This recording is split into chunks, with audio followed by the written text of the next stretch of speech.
Hello, my name is Agnieszka Pikulicka-Wilczewska and this is Turan Tales, a podcast about Central Asia. It delves into stories of people, politics, social change and more, and is part of my newsletter which you can support on Substack. Welcome and be my guest in the journey to Central Asia.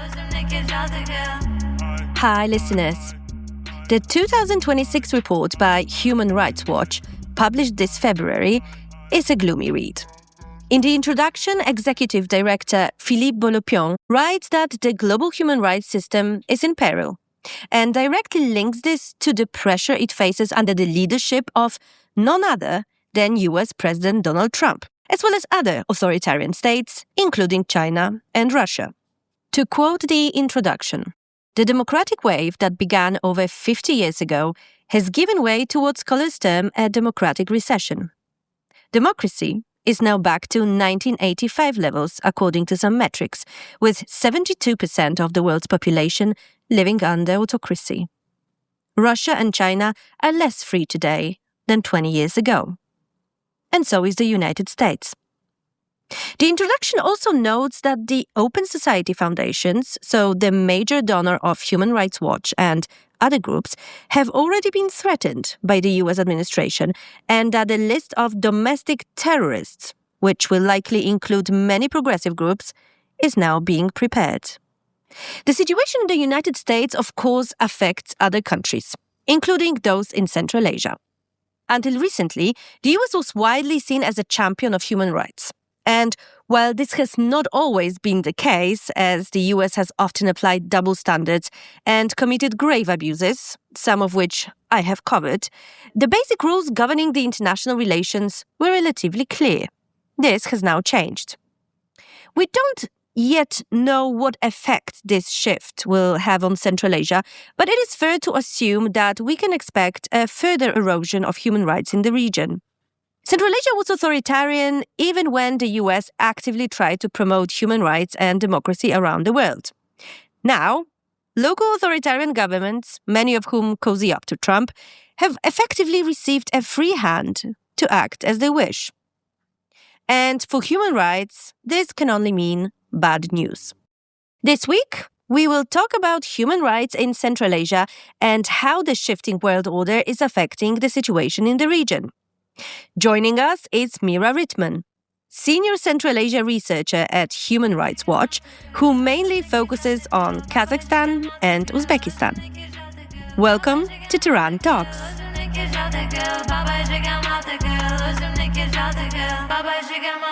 Hi Mihra, thank you so much for accepting my invitation. Thanks Agnieszka for having me. I'm happy to be on the podcast today. Human Rights Watch has recently published its 2026 World Report. Can you tell us what are the main takeaways from the report globally and what kind of trends you guys have noticed over the past year? Let me just start by saying, I really appreciate dedicating some time to the World Report and Human Rights Watch's coverage of Central Asia. To answer your question, I'm going to borrow from the World Report's introductory essay written by the organization's executive director, Philippe Bolopion, since my work primarily focuses on Central Asia and even more specifically on Kazakhstan and Uzbekistan. His introductory essay opens with the position that the global human rights system is in peril. And the essay discusses declining democracy and the global rise of authoritarianism and how under pressure from the US President Donald Trump and other rights violating countries, I think he names Russia and China, the rules-based international order and in particular the global human rights framework that organizations like Human Rights Watch rely upon in our work are really being imperiled. If we look specifically at Central Asia, the human rights trends are very negative. With growing repression across the region, there are increasing attacks by authorities on freedom of expression and criticism of government policies across the 5 countries in Central Asia. The authorities targeting and marginalizing the important work of human rights defenders and groups. And there's a growing number of activists and media workers behind bars or under politically motivated investigation or prosecution, and increasingly few levers to push rights-violating governments in Central Asia to uphold and protect fundamental human rights. It's really a gloomy picture. And while the trends in Central Asia are very worrying, I think it's also important, very important, to note the work of the many courageous human rights activists and independent media workers in Central Asia, who at great risk to themselves and sometimes their families, they continue this really essential work of exposing human rights abuses and working to hold governments in Central Asia, and I would extend this, of course, to the broader human rights movement, hold governments accountable. And, I think we're going to probably talk more about the specific country issues a bit later. But I just wanted to say that even in this time of a negative trends where we're seeing more repression and more government control and an increasingly difficult operating environment for human rights activists and independent media, that there are still the occasional positives too. When, for example, an at-risk asylum seeker or two are settled to safe third countries. We saw this in Kazakhstan last year and at the beginning of this year, or when governments actually follow through on pledged rights reforms. And I'm thinking specifically about the adoption of a law on the rights and guarantees of people with disabilities in Kyrgyzstan, which moves the legislation closer to internationally protected rights for people with disabilities to live independently. Of course, implementation will be key. And so, those are the kind of wins that we need to celebrate. And they can be comparatively small or feel small, that they remind us that human rights do matter and they're worth fighting for, and that they can have a very meaningful impact on individuals' lives. The introduction to this year's report focuses on the US mostly, and how human rights under Donald Trump have been eroding, both in the US and around the world, because obviously the United States has always been seen as this champion of human rights around the world, and this is now over. So how do you think that this has affected the Central Asian leaders? Do you see any way in which the new world order, which now arises before our eyes, has affected Central Asia's attitude towards human rights? Sure. Yes, definitely. The changes to the global human rights situation, and in particular, the changes that have been happening in the US under the Donald Trump administration, have already directly and indirectly affected the human rights situation in Central Asia. I think you were alluding to this in your question. There were occasions last year when presidents in Central Asia, and I'm thinking at minimum of President Tokayev, who I think it was in March maybe that he made public remarks, praised President Trump. It was around the time when the Trump administration gutted USAID. And President Tokayev, in praising Trump, made disparaging remarks about the work of NGOs and, quote unquote, the so-called democratic moral values, including LGBT rights. The slashing of U.S. government funding for civil society globally, a retreat by the U.S. government from visibly following and expressing concern about human rights and the human rights defender community. That's feedback that I've heard from, colleagues who work, civil society activists, human rights defender colleagues who work in different parts of Central Asia have said that they feel the absence of the U.S. in the human rights community, if you will. So anti-rights rhetoric and the blatant rights actions by the U.S. government in the U.S., it can't but embolden rights-violating behavior by states all over the world, including in Central Asia.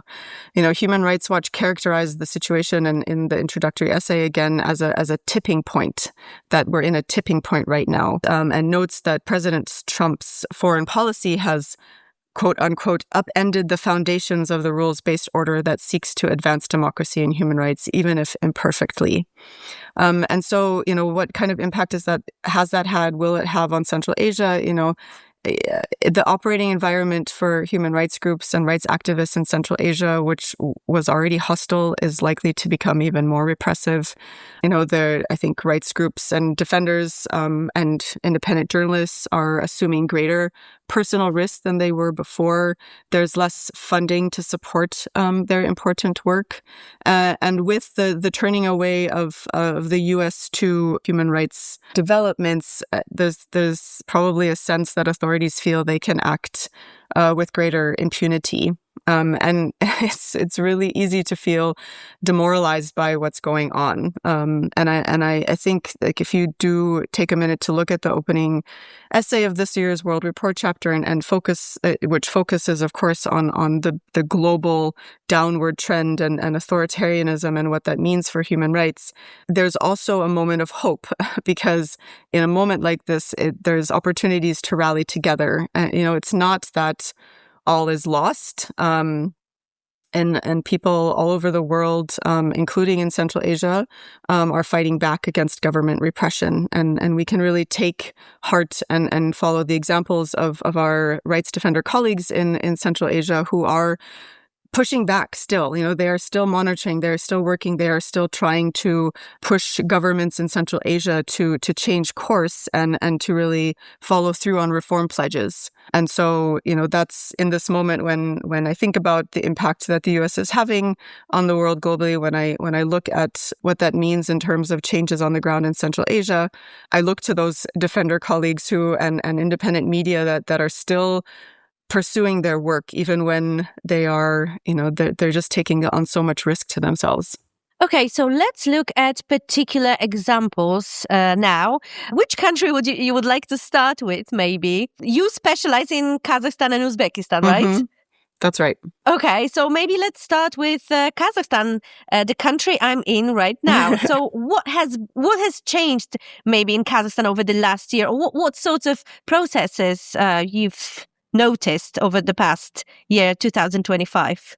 Well, if we look backwards, I think we can start with the adoption of the Russia-styled anti-LGBT propaganda law that was adopted right at the end of the year, which bans positive expression about LGBT people and rights, to see how implementation will play out. But it does have quite the potential for having wide-ranging repercussions, not just for the LGBT community in Kazakhstan, but also other entities like, theaters and artists and other human rights groups that work on issues related to non-discrimination and equality and equity beyond the specific, sort of characterization of LGBT people or rights.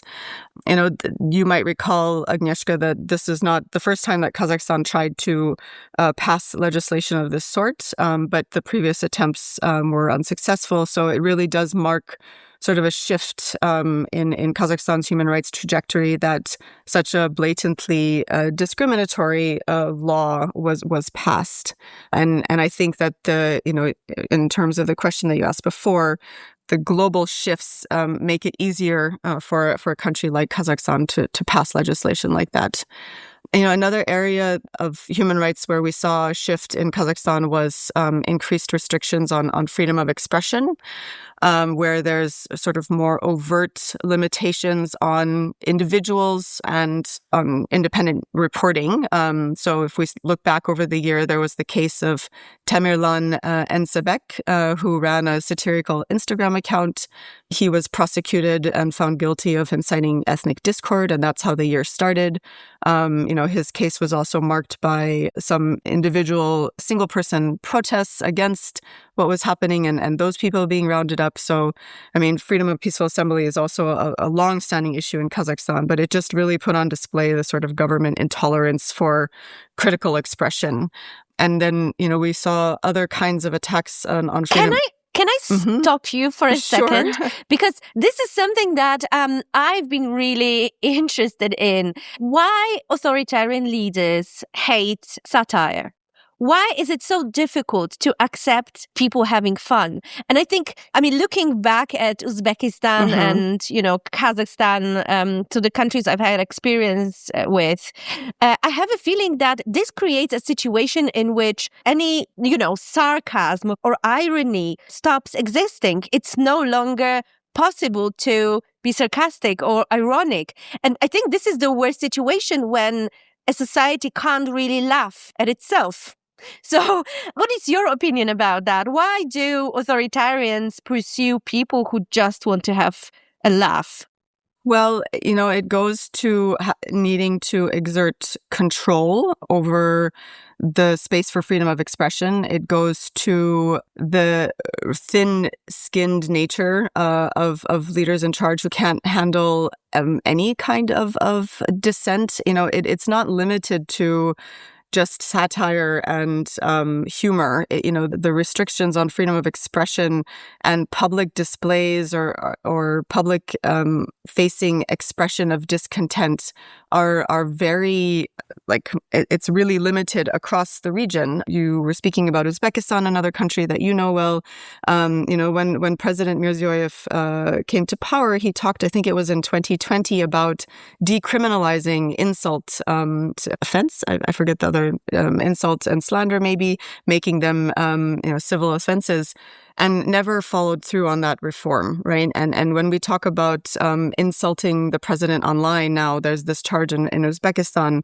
It's a good question. It's a good question about why is there not more space for satire? Why is there not more space for critical expression as a way of listening to what people are upset about in a country as important feedback to the executive? But it really goes back to how the leadership feels accountable to people also, and whether or not government feels that they're beholden to the electorate. And that gets onto the whole question about authoritarianism versus democracy and accountability for rights violations. And it is all interconnected.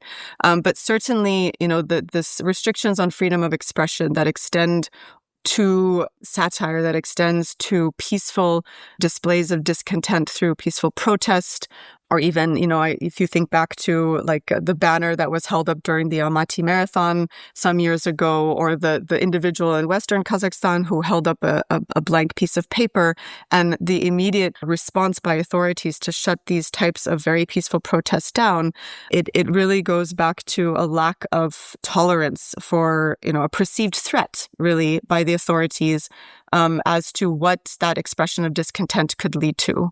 And it is a problem that Human Rights Watch and many other rights organizations, and not just, this comes up in UN treaty body reviews about the need to shift the policing of critical expression, narrowing legislation, criminal legislation that's often used against individuals who have made, statements or have made actions that fall under protected speech or protected actions under international human rights law that is criminalized in places like Kazakhstan and Uzbekistan and Kyrgyzstan and Tajikistan and Turkmenistan.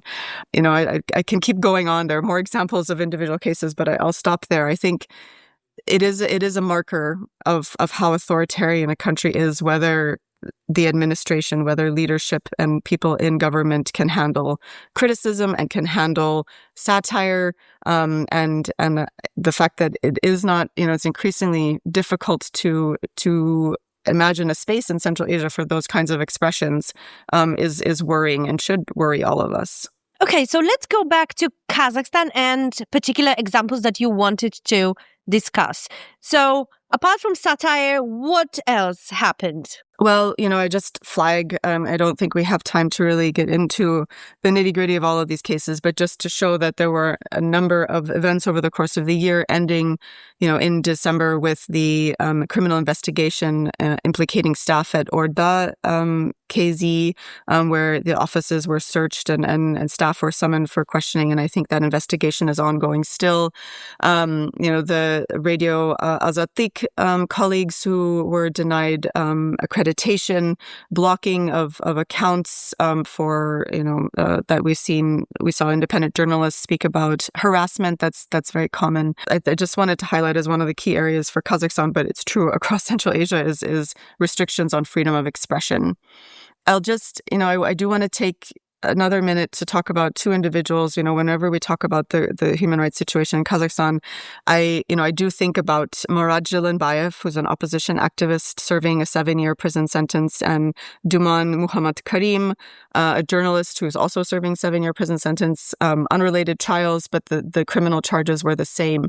And both of them are in ill health or deteriorating health. They've staged hunger strikes on various occasions since their imprisonment.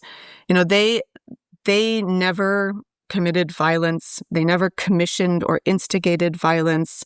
And they're languishing in prison for exercising their fundamental human rights. And there's another case that's ongoing right now in Kazakhstan, a prosecution of a group of Atajurt activists on again, overbroad criminal charges of inciting national discord. And all of these cases go back to what we were talking about, is this lack of space for expressing discontent peacefully. And these are, these individuals whose lives and whose families are hugely negatively impacted by their wrongful criminal prosecutions. That's what I think about. When I look at where Kazakhstan is going, is why are these people locked up? Why are they not celebrated as part of the fabric of civil society? We'll get on to Uzbekistan in a moment, but there too, there are individual cases where I feel very badly that lives have been upended in this way for nothing more than expressing critical views. So let's move to Uzbekistan. What happened in Uzbekistan in 2025? It didn't happen in 2025 per se, but I want to start with Karakalpakstan and specifically with the case of Davlet Murad Tajimuratov, who's a Karakalpak lawyer and blogger whom authorities blamed for allegedly instigating the July 2022 protests in Karakalpakstan. And he's in prison serving a 16-year prison sentence. And since his imprisonment, there have been quite frequent allegations of ill treatment and torture and complaints about the conditions of his detention. And they've just been ignored by authorities in Uzbekistan. The UN Working Group on Arbitrary Detention last year, I forget exactly when, but it issued a conclusion that his imprisonment is arbitrary, or his detention is arbitrary, and called for the government to immediately release him. That hasn't happened. It's harder to get information out of Karakalpakstan than before 2022. But there are other reports that indicate authorities are targeting people with, overbroad criminal charges of so-called, attempting to overthrow the constitutional order or distributing materials that threaten public security. There were two activists that were returned to Uzbekistan last year from Kazakhstan and Russia, respectively, who were prosecuted. According to Vitaly Ponomaryov, a Central Asia expert, no less than 14 people have been prosecuted for alleged separatist posts on social media. So that's an area of Uzbekistan that should continue to get the attention of monitors, even if in spite of the difficulties of getting access to information there. As I'm sure you're aware, the Human Rights Watch called for Uzbekistan to carry out an independent investigation into the human rights abuses that were perpetrated at the time around and after the protests, and that didn't happen. The commission that was put together apparently produced a report that was presented to Parliament, but never made public. And so there are a lot of lingering questions around that event and accountability for the lives lost. We didn't actually speak about it on Kazakhstan, but I feel remiss in not mentioning the lack of accountability for the rights abuses and the loss of life that occurred in Kazakhstan as well. Completely separate situations, but when we talk about government accountability in an event where lethal force is used, it is important that governments follow through and carry out those investigations, and we have seen that hasn't happened in either case, either in Uzbekistan or in Kazakhstan. When it comes to Karakalpakstan, a few months ago on Tehran Tales, we had a audio documentary about that. So if any of our listeners wants to find out more about about the situation and learn about the brave people who are trying to fight for the rights of Karakalpaks. Take a look at that. And going back to Uzbekistan, what else have you noticed, or what else was kind of emblematic in 2025 when it comes to human rights in Uzbekistan? I think there was an uptick in, repression of civil society activists, human rights activists, and others that are engaged in monitoring activity of the human rights situation. And there are accounts in our World Report chapter that listeners can go to look at them specifically. There's also an increasing number of people in prison or in forced psychiatric detention specifically. That's another case that I wanted to focus on. Again, it predates 2025, but last year, the UN Working Group also issued a conclusion on his case, that is of the blogger Valijon Kalonov, which ties back to freedom of expression issues, who's been forcibly held in psychiatric detention for over 4 years now.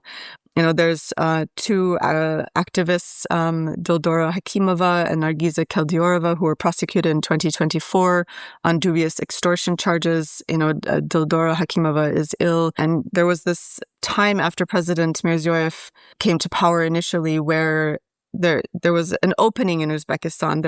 We saw, a lot more blogging activities, and there were promises of opening up the space for registration of independent human rights groups. And the trend of the last few years has been to close that space. And so the prosecutions of activists or bloggers resorting to the use of forced psychiatric detention, again, these are very worrying markers of what the Uzbekistan government is prepared to do in response to independent activism.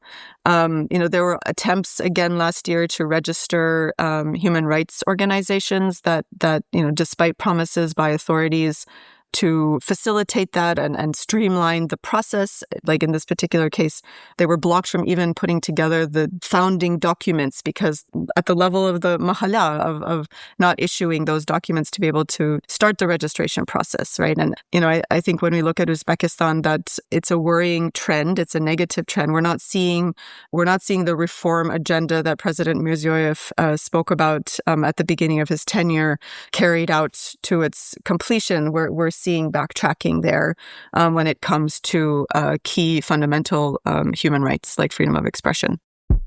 Hey, quick little break. Thanks for listening to Tehran Tales. We're a tiny independent show supported by listeners like you. If you like our work, you can get a paid subscription at tehranTales.substack.com/subscribe or buymeacoffee.com/TehranTales. Okay, back to the episode.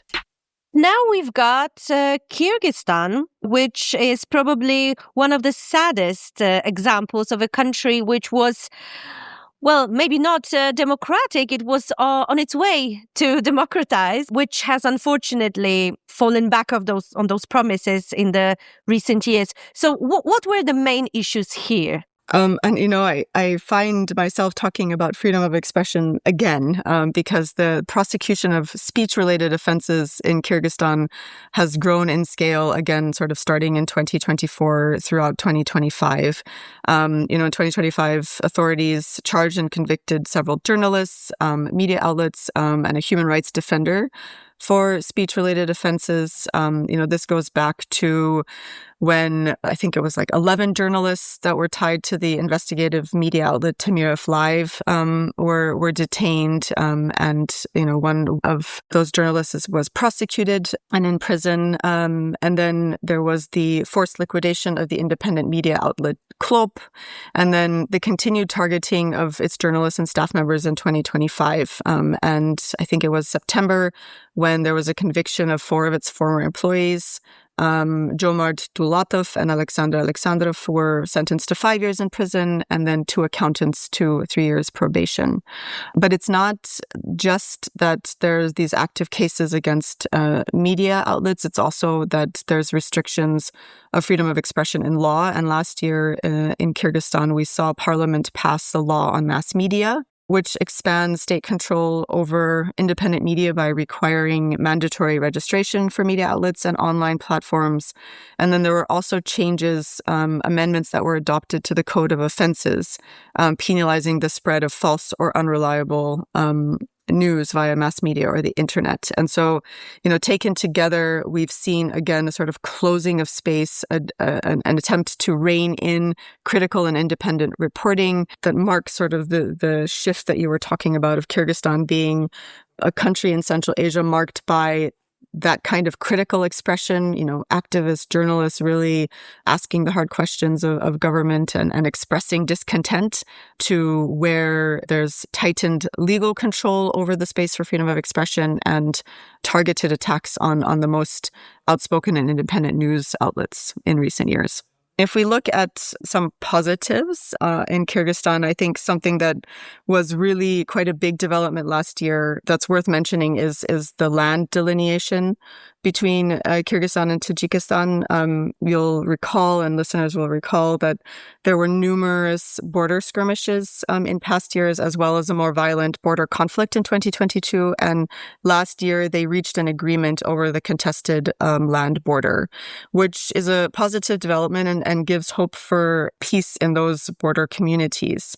I should also mention that we're not sure, there's not information whether either side conducted an investigation or held anyone of their own forces to account for violations committed during that 2022 conflict, which is a source of concern. But the fact of the delineation is, I think, really an important, step forward for peace in the region. I mentioned earlier that there's a new law that concerns the rights of people with disabilities that potentially opens the door for, if implemented in full, will help people with disabilities to live more independent lives and have access to their rights to do that. There was also an attempt to pass to reinstate the death penalty, and that didn't pass, thankfully. So it's never a totally linear trajectory. There's always going to be not always. I can't make a prognosis like that. But even at times when there is a clear negative trend, there are still moments of potential positives and human rights improvements. And I think that we need to sort of look at how those were possible and work on pushing forward on some of the more intransient and longstanding human rights abuses, including those perpetrated by the security services in Kyrgyzstan. Okay, let's move to Tajikistan, a more closed-up country in Central Asia, one of the most authoritarian countries in the world, let's say. So what happened here? What can we say about the processes taking place there in 2025? Yeah, well, we didn't observe an improvement in the very poor human rights record that you were speaking about, where there's been long-standing issues related to suppression of freedom of expression and political opposition, as well as targeting of independent lawyers and journalists and family members of opposition activists as well. Tajikistan held parliamentary elections last March, I think, and it was the first time elections took place in Tajikistan without independent observers. And that's just another sign of the closing space. There was an election monitoring mission there that the OSCE ODIHR had an election monitoring mission in place. And it announced about a month beforehand that it needed to cancel its activities because the Tajik authorities had not provided accreditation to observers. And independent media outlets also, including the Tajik service of RFRL, weren't accredited to cover the elections. So the very challenging human rights environment is also experiencing further restrictions in Tajikistan. And there were also some very high-profile cases last year. Several prominent figures were prosecuted on charges of high treason for allegedly plotting to seize power. And it's worth mentioning, just for the sheer length of these prison sentences, defendants were sentenced to between 18 and 27 years in prison, including a human rights lawyer and the deputy chairman of the opposition Social Democratic Party of Tajikistan. His name is Shakirjon Hakimov. Just how close Tajikistan is to international scrutiny, the closure of NGOs and media outlets over several years now does position Tajikistan as one of the countries with a more serious human rights record. And there, I think this is where I think it's important for the international partners of countries like Tajikistan, Kazakhstan, across the region, where we're talking about engagement and closening relations between, for example, the EU or US, where we look to those partners to continue to speak about human rights as part of that engagement, that, it cannot be left only to activists and media, especially when there's such a limit on their activities, that pressure also can be put on authorities from outside of the country, particularly in the context of deepening relations, to make sure that human rights and respect for human rights and rule of law are part and parcel of those closening ties. So the only country that is left now is Turkmenistan, which has been one of the most isolated countries in the world with the worst human rights record. But according to some analysts, Turkmenistan has been slightly opening up in the past couple of years. Do we have any good news coming from Turkmenistan, or is it all the same, old bad story? We have to, I think, start and recognize where we're starting when it comes to Turkmenistan's human rights record. Okay. I think I mentioned earlier the lack of any kind of independent media or human rights groups able to operate locally, the very severe restrictions that exist on civil and political rights, including, freedom of expression, association, religion, peaceful assembly, the arbitrary interference by authorities on Turkmen citizens' right to freedom of movement, which is an area of focus that Human Rights Watch has had in recent years. Activists that have been forcibly returned to Turkmenistan, detained and sentenced to lengthy prison terms. These activists who, while they were abroad, criticized government policies. There's just very repressive, serious control over aspects of life for the population in Turkmenistan. And so when we talk about opening up and we talk about more engagement, that it's welcome. But, the authorities need to do more. That can be seen as a starting point, that where we need to see meaningful opening up and changes where, citizens' rights are not impinged upon left, right, and center in Turkmenistan. I think it's also important to mention the issue of enforced disappearances in Turkmenistan, where people who were arrested more than 2 decades ago and were put into the prison system, that there's just no information about what happened to those individuals, that the communication was cut off from them to their lawyers, to their families, just extremely oppressive and repressive environment in Turkmenistan. So it is notable, but it shows an opening for pushing for more, right? This has to be the beginning of we can't just say, great, things are changing. We have to see this as a moment where Turkmenistan's partners and human rights organizations keep pushing for accountability, for, a record of what happened to these people in custody, for loosening restrictions on freedom of movement and really addressing the torture, the restrictions on freedom of expression, all of it. So more needs to be done on Turkmenistan before we can really talk about something shifting, even though it is important to note that something has started to shift a little bit. So to finish our conversation on a positive note, maybe, can we talk about, some good and positive changes? I know you mentioned some of them. You mentioned Kyrgyzstan and the disability law, but maybe there are some other, laws or some other examples that would give us hope for the future and for the next year. Well, the hope that I have for Central Asia is really tied into the work of human rights activists that continue to work and under very restrictive conditions to document abuses and try to hold governments in the region accountable, and independent media workers who are also exposing the developments in this part of the world.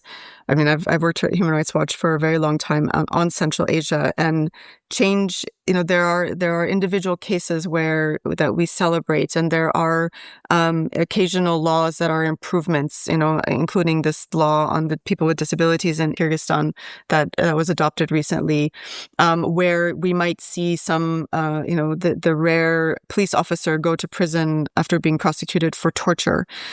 I go back to, at least in the case of Uzbekistan and Kazakhstan, and this may be changing now, looking at some of the proposed changes to the constitution in Kazakhstan that puts domestic law over international human rights law. But these are images that have worked hard to cultivate a reputation of being rights reformers, political reformers, of upholding human rights, even if what we see on the ground is so starkly different from what they purport is happening in government. But it does give an opening to the various actors involved in the human rights framework, whether it's UN bodies, whether it's governments that have human rights as part of their foreign policy, whether it's international human rights NGOs and international media, local human rights NGOs and local media, where, with enough ultimately, of course, it comes down to the political will of the government.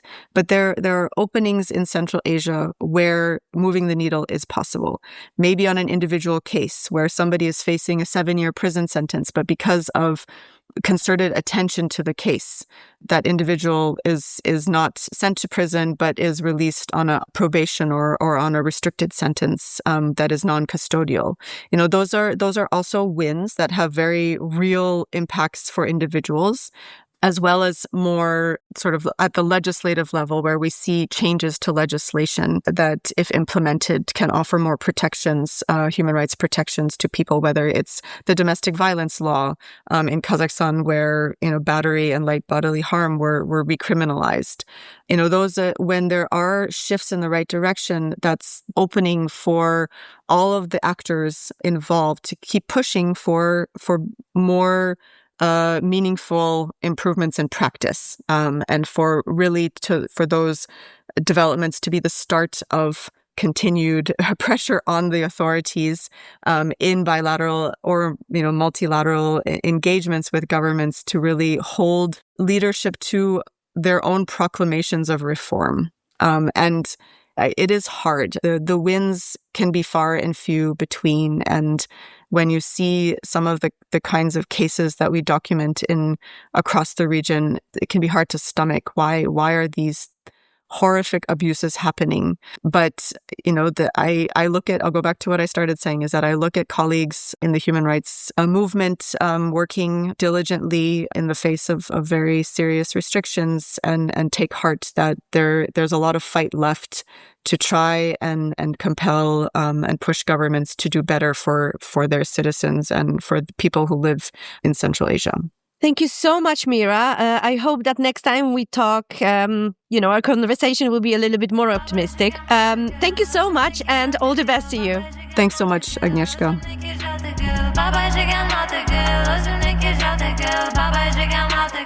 That's it for today. Thank you for listening, and please subscribe to Turan Tales on Substack. I look forward to meeting you there and on my newsletter's social media.